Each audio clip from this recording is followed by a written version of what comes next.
20 de junio de 2006, Tribunal del Distrito Central de Seúl. Este señor es Hwang Woo-suk y parece que lo pillamos en mal momento. Está a punto de ser juzgado por fraude, malversación y compra ilegal de óvulos en un macrojuicio que conmocionará al país entero. Y no, lo que apelotona a periodistas y remueve las tripas de la audiencia no es lo pintoresco de los cargos, sino el personaje. Hwang Woo-suk es el rey de la clonación, el científico supremo del país, líder de un consorcio internacional de investigación biomédica, pero por encima de todo, es el faro espiritual de la nación y símbolo de todo lo que Corea del Sur puede y debe ser. Un gigantesco castillo de cartas construido durante años que ahora se venía abajo en un par de meses, y todo porque unos periodistas empezaron a hacer preguntas que no tenían respuesta. Pero mientras las cartas caían y los verbos dimitir y renunciar cotizaban al alza, nuestro antihéroe tramó un plan para salvar el culo en medio del huracán. Un plan que lo terminaría llevando a un retiro dorado en una villa de lujo propiedad del dueño del City mientras se entretiene clonando camellos para la realeza de Abu Dhabi. El tipo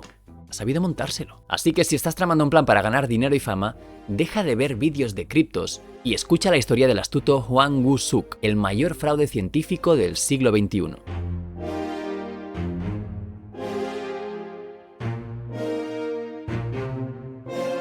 Hwang Woo-suk es tan solo uno más en la larga lista de cerebros que, según Wikipedia, tomaron un atajo hacia la cima del reconocimiento científico. Y como veremos, las acciones fraudulentas de Hwang y su equipo fueron criminalmente muy mediocres, sin ninguna estrategia y con una pésima ejecución digna de un estudiante de secundaria de la época. Así que, ¿por qué este caso debería llevarse los laureles del mayor fraude científico del siglo XXI? Pues porque, a diferencia de otros casos en los que el infractor cayó en solitario o como mucho arrastró su grupo de investigación, el fraude de Hwang Woo-suk provocó el derrumbamiento de toda una red de influencia en Corea del Sur y supuso una patada en la entrepierna al orgullo nacional que dejó al país en shock y dividido en la polémica. El crack fue tan intenso que las réplicas estremecieron también a Occidente, manchando la reputación de uno de los grandes custodios de la verdad científica y desinflando el suflé biomédico con más hype de la década. Hwang saltó a la fama en 2004 al publicar un artículo en Science anunciando que había creado una línea de células madre a partir de un embrión humano clonado. Embrión humano clonado. Estas tres palabras, de hecho la del embrión la podemos descartar, estas dos palabras eran suficientes para que el artículo fuera noticia mundial.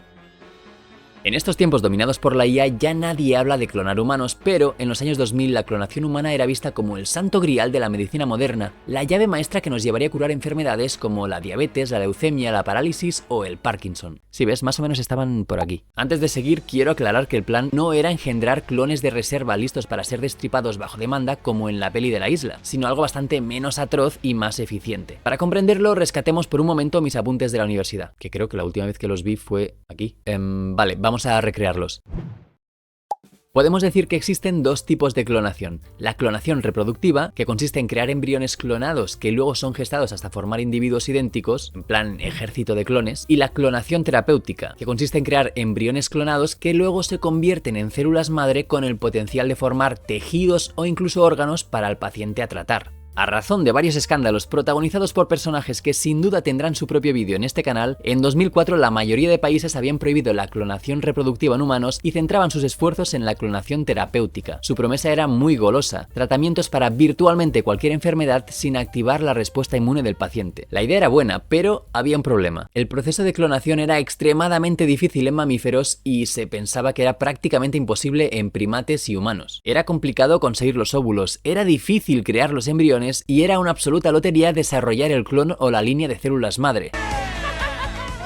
Así que el hecho de que un grupo desconocido de un país del que nadie se acordaba adelantara por la derecha a toda la élite biomédica de Occidente saltándose el paso de los primates y clonando directamente un embrión humano, cayó como una bomba. Y al año siguiente, en 2005, Hwang lanzó dos bombas más. Primero publicó otro artículo en Science donde mejoraba los resultados obtenidos en 2004, y luego presentó al mundo a Snappy, el primer perro clonado de la historia que nació después de nada menos que 1095 intentos. Hwang no había adelantado a su competencia. Se había instalado en Marte mientras todo el mundo se preguntaba cómo llegar a la Luna. Era el indiscutible rey de la clonación. El gobierno surcoreano estaba encantado y nombró a Hwang científico supremo del país, cargo que venía acompañado de un premio de 15 millones de dólares. Pero además destinó otros 25 millones más para impulsar un consorcio internacional de células madre que Hwang lideraría junto a otras eminencias del sector, ya que tenían el rey Corea del Sur sería la capital mundial de la clonación. Y es aquí, en este preciso instante, cuando llegamos a la cresta de la ola, el punto de máxima expansión y gloria para Hwang Woo-suk. Estamos en octubre de 2005 y a partir de aquí, la ola empieza su descenso hacia el impacto final que liberará todo el humo acumulado en los últimos años. Pero antes de acompañar a Hwang en su caída hacia el barro, veamos primero de dónde salió y qué demonios hizo para convertirse en uno de los científicos estrella del nuevo siglo.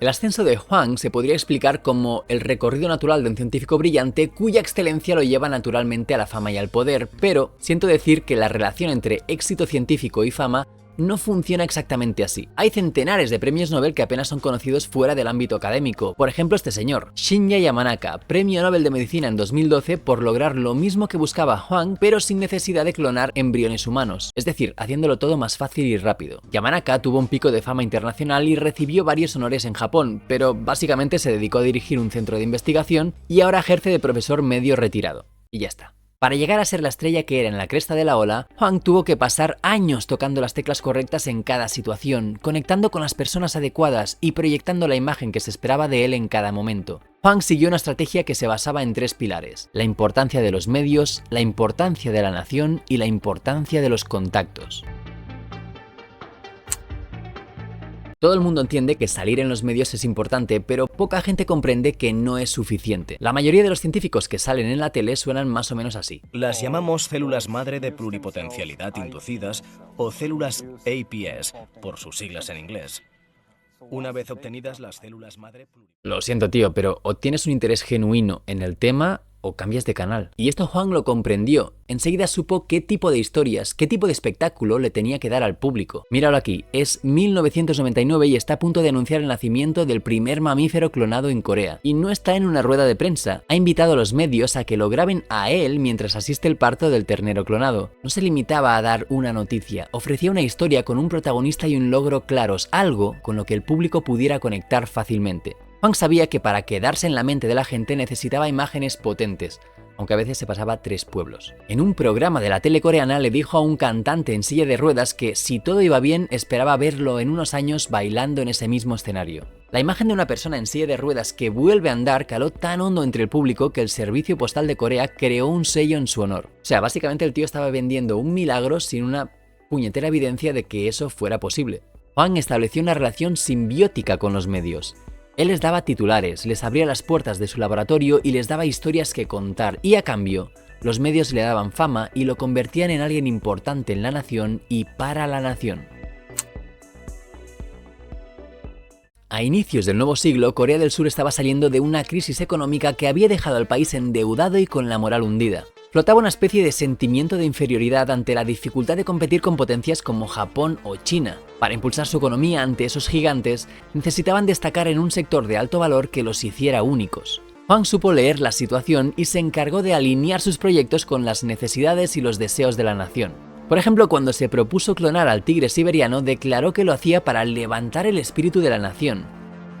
Y cuando anunció su plan para crear vacas resistentes a la enfermedad de las vacas locas, dijo que solo buscaba proteger la economía del país. Estos proyectos en concreto nunca salieron adelante, pero cuando tuvo éxito se aseguró que fuera percibido como un éxito de Corea del Sur. Después de publicar sus artículos en Science, Hwang planteó que su éxito frente a Occidente venía de una especie de ventaja cultural coreana hacia el trabajo duro y las tareas delicadas. ¿Quién, sino ellos, capaces de comer arroz con finos palillos metálicos, podía manipular células con tanta precisión? La teoría era bastante cutre y no tenía ningún fundamento, pero fue recibida con mucho entusiasmo por la opinión pública coreana. Hwang sabía que si el público identificaba la biotecnología como un activo coreano, todo el mundo estaría de acuerdo en invertir en ese activo y millones de dólares de fondos públicos fluirían naturalmente hacia sus proyectos. Pero para asegurar ese flujo no bastaba con el entusiasmo de la platea, tenía que asegurarse el apoyo de la gente sentada en los palcos.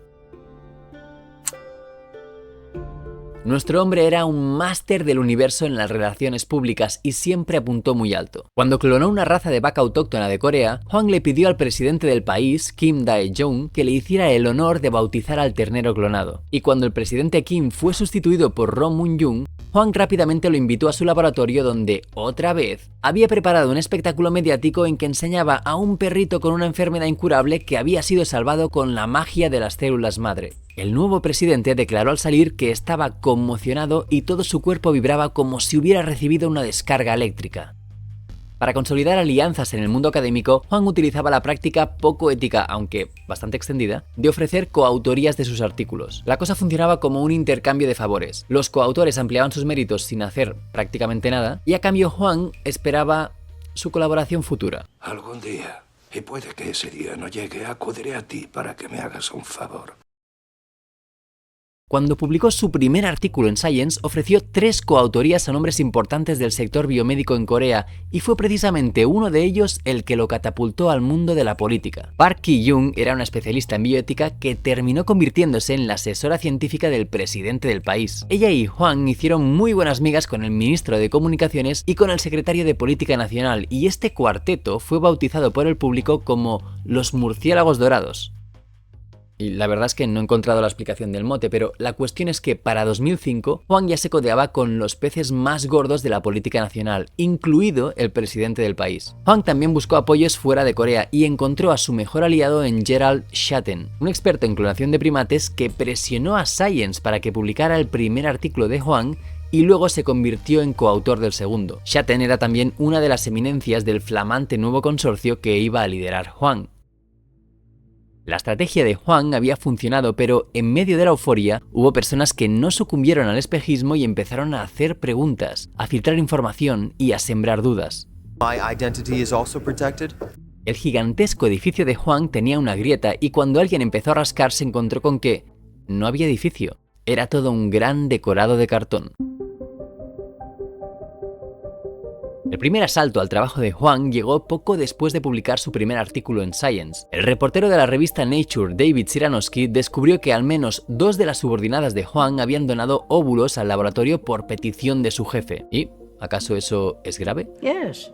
Para clonar un embrión humano obviamente se necesitan óvulos y no es fácil conseguirlos. Las donantes tienen que enfrentar un proceso de hormonación y cirugía con riesgos y efectos secundarios y por cuestiones éticas no está permitido comprar óvulos. Tienen que proceder exclusivamente de donantes que hayan dado su consentimiento informado y libre de presiones. Lo alarmante era que si Hwang se había saltado uno de los requerimientos éticos, también podría haberse saltado los otros para conseguir los más de 200 óvulos que dijo usar en su artículo. Hwang salió del paso diciendo que los de Nature le tenían tirria por haber publicado su artículo en Science, y su poderosa red de contactos cerró filas a su alrededor y la polémica se apagó rápidamente. Y ahí podría haber terminado todo, pero esa noticia en Nature dejó a alguien muy intranquilo. Ryu Jong-jung era un ex colaborador de Hwang, coautor del primer artículo en Science, y conocía perfectamente cómo funcionaban las cosas en el grupo de investigación. Antes de la publicación del artículo, abandonó el laboratorio muy descontento con los métodos de su jefe y en especial con su tendencia a exagerar sus logros. Sabía que Hwang estaba mintiendo respecto al origen de los óvulos y de hecho sus sospechas iban mucho más allá, pero decidió esperar. Al publicarse el segundo artículo, Ryu simplemente no se creyó los resultados y decidió contactar con el equipo de Producer's Note, un programa de investigación coreano que ya había destapado varios escándalos en el país. Ryu les dio toda la información que tenía y los periodistas empezaron una investigación que duró 5 meses y confirmó sus peores sospechas. Los periodistas planearon revelarlo todo en 2 documentales que se emitirían a finales de 2005, pero el terremoto empezó antes. A mitades de noviembre, Gerald Schatten anunció su salida del consorcio de células madre y la ruptura de toda colaboración con Hwang. Poco después se emitió el primer documental de Producer's Note que revelaba todo el asunto de los óvulos. Las presiones de Hwang a sus trabajadoras eran tan solo la punta del iceberg. Hwang había violado todos los requerimientos éticos para conseguir los, atención, 2.200 óvulos que usó en sus experimentos. Había comprado óvulos, se hizo con óvulos destinados a parejas estériles y no informó de los riesgos a las donantes, algunas de las cuales padecieron efectos secundarios. Y a partir de ahí los acontecimientos se aceleraron. Hwang lo negó todo, pero jugó la carta del hombre humilde y puso su cargo a disposición de la universidad. Eso fue muy inteligente por su parte porque le quitó la etiqueta de sospechoso y lo colocó como una víctima de una conspiración o lo que fuera, y la gente lo percibió así. Se desató una oleada de protestas a su favor y su red de influencia, que incluía a políticos y grandes medios de comunicación, empezó a pedir el cierre de Producer's Note antes de que se emitiera el segundo documental. Y lo lograron. El 6 de diciembre de 2005, la cadena MBC cedió ante la presión y anunció el cierre del programa. Pero 24 horas antes, alguien, yo creo que un trabajador del programa que sabía que lo iban a chapar, publicó un post anónimo en un foro de estudiantes con el siguiente título: The Show Must Go On. El post demostraba que varias imágenes del artículo de 2005 habían sido duplicadas, por lo que seguramente esas líneas de células madre no existían. Y aquí por un momento para expresar mi asombro. Si pretendes engañar a todo el mundo con un artículo que va a ser histórico y que van a leer cientos de miles de personas, ¿cómo demonios haces esta chapuza? Quiero decir, seguramente en la muestra había decenas o centenares de células más, así que ¿para qué arriesgarte a poner las mismas? Y lo más sorprendente es que esto sigue pasando todavía y eso es lo que hace que se descubran los fraudes. O sea, no es que quiera dar ideas a los tramposos, pero no sé, me sorprende. Sigamos. La publicación de ese post aumentó la presión de la prensa sobre el caso y la Universidad Nacional de Seúl creó un comité de investigación para aclarar las cosas. Viendo que se iba a descubrir el pastel, el director del hospital que le entregaba los óvulos a Hwang y coautor del segundo artículo no aguantó la presión y lo acusó entre lágrimas de haberse inventado los resultados del estudio. Esa misma noche, la cadena MBC levantó la censura y emitió el segundo documental de Producer's Note. Una audiencia récord escuchó la confesión del estudiante que duplicó las imágenes por orden de Hwang. Who ordered you to make 11 pictures out of 3 cell lines? Professor Hwang did. Y vio cómo los resultados de varios experimentos habían sido inventados o manipulados. Nadie sabía nada y todo el mundo terminaba diciendo lo mismo. I cannot tell you that. Ask Professor Hwang. Am I allowed to say this? Why don't you go back and talk to Professor Hwang himself? I have nothing to say. El fraude de Hwang quedó expuesto y a la espera del golpe final, que llegó con las conclusiones del comité de investigación de la universidad. Los dos artículos en Science habían sido fabricados de la nada y Hwang Woo-suk nunca llegó a crear ni una línea de células madre a partir de embriones humanos clonados. La revista Science retractó los dos artículos de inmediato. Hwang fue despedido de la universidad, el gobierno le retiró el cargo de científico supremo y su amiga Park Ki-young renunció a su cargo como asesora científica del presidente. Finalmente, Hwang convocó una rueda de prensa y admitió humildemente haberse equivocado. ¡No! Hwang defendió su inocencia y con la cara más cuadrada que Bob Esponja acusó a sus trabajadores de sabotear sus proyectos con su incompetencia. Estoy rodeado de idiotas. Y ojo, también pidió a ver si le podían hacer el favor de darle 6 meses más de laboratorio para demostrar que realmente podía crear esas líneas de células madre, a lo que el gobierno le dijo que no, que después de $30 millones invertidos en ese pufo ya habían tenido suficiente. Así que en mayo de 2006, Hwang fue acusado oficialmente por fraude, malversación y compra ilegal de óvulos en un macrojuicio que duró más de 3 años y sentó al banquillo de los acusados a decenas de personas, aunque finalmente tan solo 6 de ellas terminaron condenadas con penas menores y ninguna pisó la cárcel. Hwang fue declarado culpable de compra ilegal de óvulos y malversación, pero no de fraude. Lo cual es extraño porque en el juicio se descubrió que Hwang había lavado dinero de donaciones privadas mezclándolas con fondos públicos en una misma cuenta. Luego retiraba el dinero en efectivo, lo metía en bolsas y lo repartía entre más de 60 cuentas a nombre de empleados y familiares. Hwang fue condenado a menos de 2 años de prisión, de modo que no llegó a entrar en la cárcel. De todas formas, en 2009, Hwang ya estaba demasiado ocupado como para perder el tiempo en una celda. A pesar de su caída y contra todo pronóstico, Hwang seguía siendo el rey de la clonación. Incluso en el punto más bajo de su debacle, Hwang seguía conservando un ejército de fans que creían en su inocencia. Cuanto más se destapaba el escándalo, más protestas se convocaban a su favor, y cuando el comité de la universidad concluyó que todo era un fraude, el rector fue agredido físicamente y uno de los fans de Hwang se quemó a lo bonzo en plena protesta. El mito de Hwang había calado hondo en la sociedad coreana y muchos veían la caída de su héroe como un ataque a la propia Corea del Sur. ¿Por parte de quién? Pues Estados Unidos, Occidente, traidores a la patria, tampoco importaba demasiado. La cuestión es que no iban a dejar caer a su ídolo y le ofrecieron lo único que necesitaba para seguir con su trabajo. En menos de 6 meses desde que fue despedido de la universidad, Hwang recaudó nada menos que $3,5 millones y en junio de 2006, apenas un mes después de que empezara el juicio, lanzó Suan Biotech, un centro privado de investigación dedicado a la clonación de animales. Ya que no tenía permiso para seguir trabajando con embriones humanos, Hwang trató de repetir el éxito de Snappy, que en medio de todo el fraude resultó ser el único logro real de Hwang y su equipo. Y parece que les fue bien. Para 2014, Suan Biotech ya tenía más de 45 empleados y entregaba 15 cachorros clonados cada mes, cada uno de los cuales costaba unos $100.000. Huang también aprovechó su experiencia en clonar vacas y cerdos y Suan Biotech producía 300 embriones clonados de ganado cada día. El negocio iba bien y a Huang empezaron a lloverle ofertas para colaborar en proyectos más diversos, como clonar animales en peligro de extinción o incluso especies ya extintas. Ninguno de estos proyectos terminó funcionando, pero le devolvieron a Huang una aura de autoridad y respetabilidad en el campo. Y a ver, viendo el éxito de su no empresa, queda claro que, a pesar de su fraude con la clonación humana, el tío es una eminencia de la clonación de animales, seguramente el mayor referente mundial ahora mismo.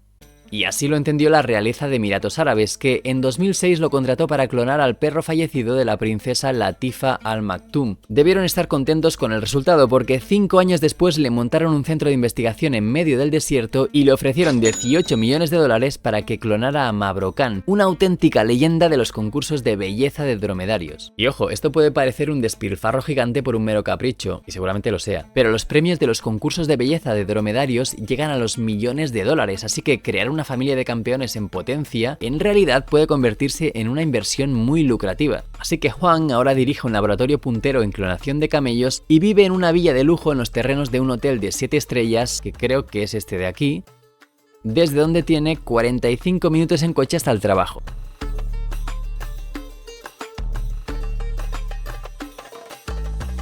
Y no voy a terminar el vídeo con ninguna reflexión profunda sobre el fraude científico ni ninguna lección moral que se le pueda sacar al caso de Huang Wusuk. Pero sí con un pequeño homenaje de agradecimiento a las personas que batallaron por destapar el escándalo, algunas de ellas poniendo en riesgo su puesto de trabajo y hasta su integridad física. Así que para todas ellas va este vídeo. Y a ti, muchas gracias por llegar hasta aquí y nos vemos en el próximo vídeo.